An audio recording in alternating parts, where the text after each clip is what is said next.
Eelmistes loengutes oleme rääkinud vooluallikatest, patareist ja akust.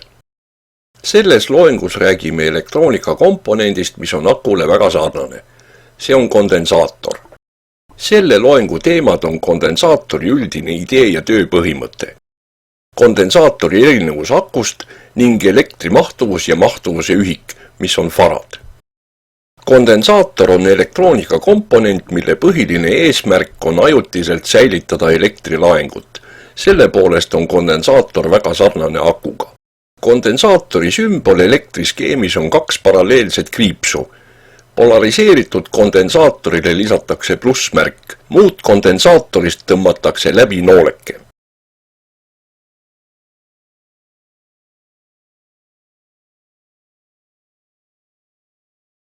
Kondensaatori eelised aku ees.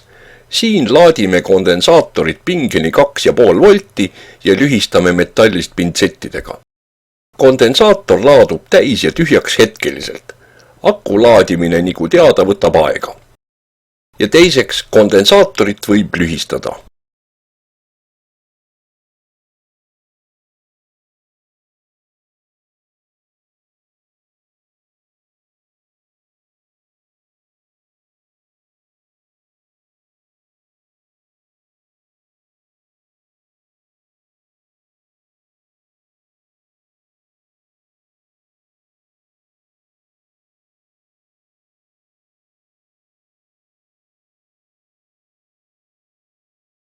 Mis on aku eelised kondensaatori ees?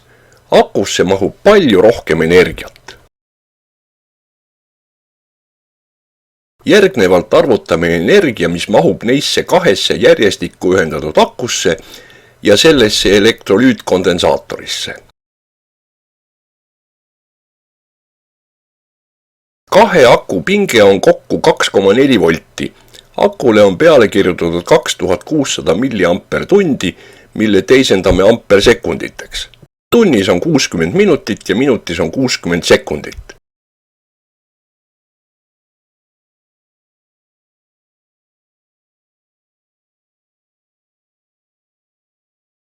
Aku energia arvutatakse kui pinge voltides korda mahutavus ampersekundites.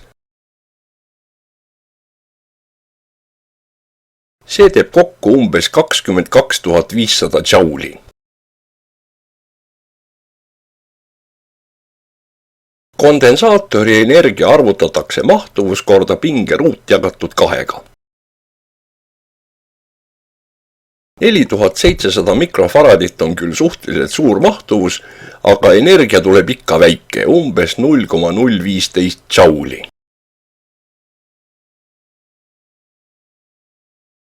Nende erinevus on rohkem kui 1,5 miljonit korda.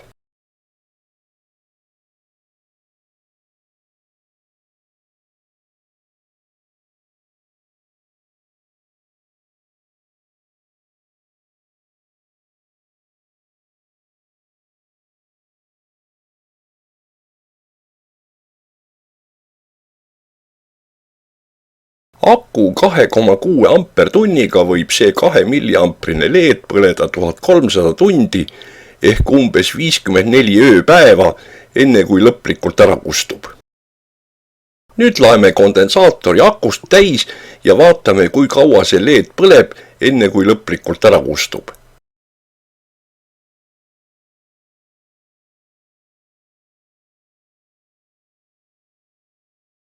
Täislaetud kondensaatorilt põleb see LED ainult 8 sekundit.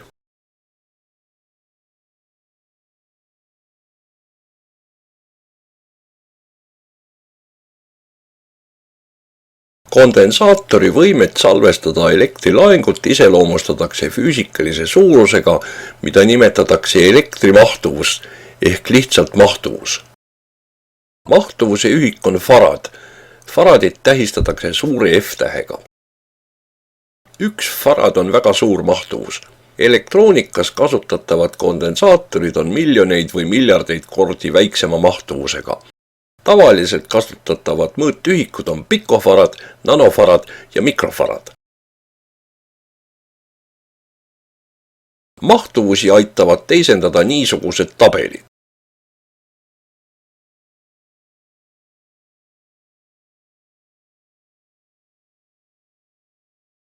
näiteks 470 kirjutame tabelisse nii, et sajalised 4 läheks sajaliste 1 kohale.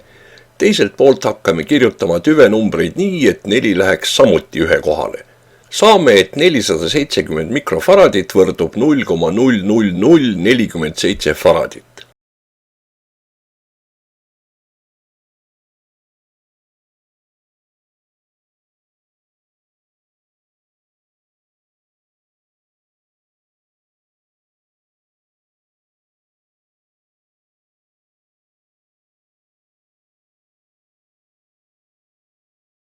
Tuhat 500 pikofaradit. Tuhandeliste 1 kirjutame 1000 kohale, siis teises veerus kirjutame 1 üheliste kohale ja kolmandas veerus kirjutame samuti 1 tuhandike kohale.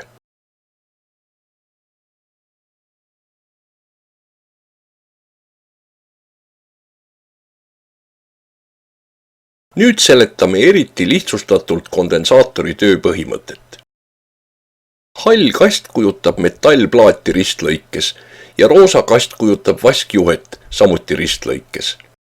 Punased pallikesed on metalli aatomid, mis on laetud positiivselt ning mis on metalli kristallvõres paigal.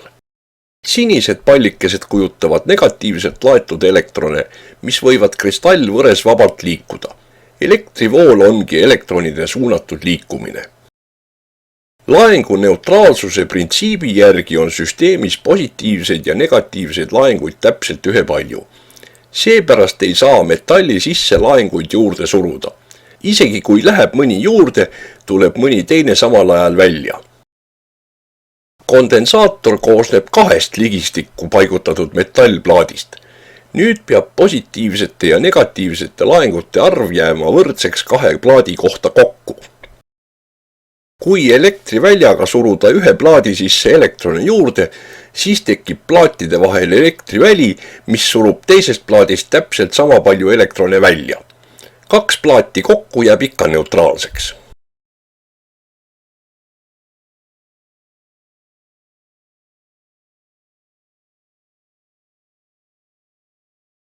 Kondensaatori mahtuvus sõltub esiteks plaatide pindalast. Mida suuremad plaadid, seda suuremal pinnal on elektriväli ja seda suurem on mahtuvus.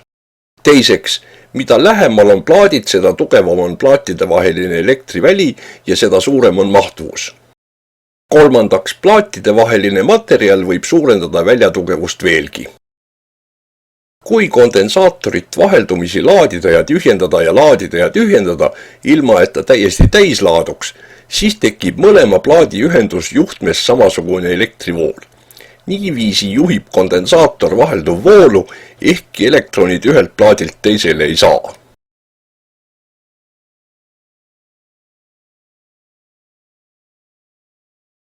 Kokkuvõte. Kondensaator on sarnane akuga, aga erinev ka. Seda, kui palju laengut kondensaatorisse maksimaalselt mahub, iseloomustatakse mahtuvusega. Mahtuvuse ühik on farad.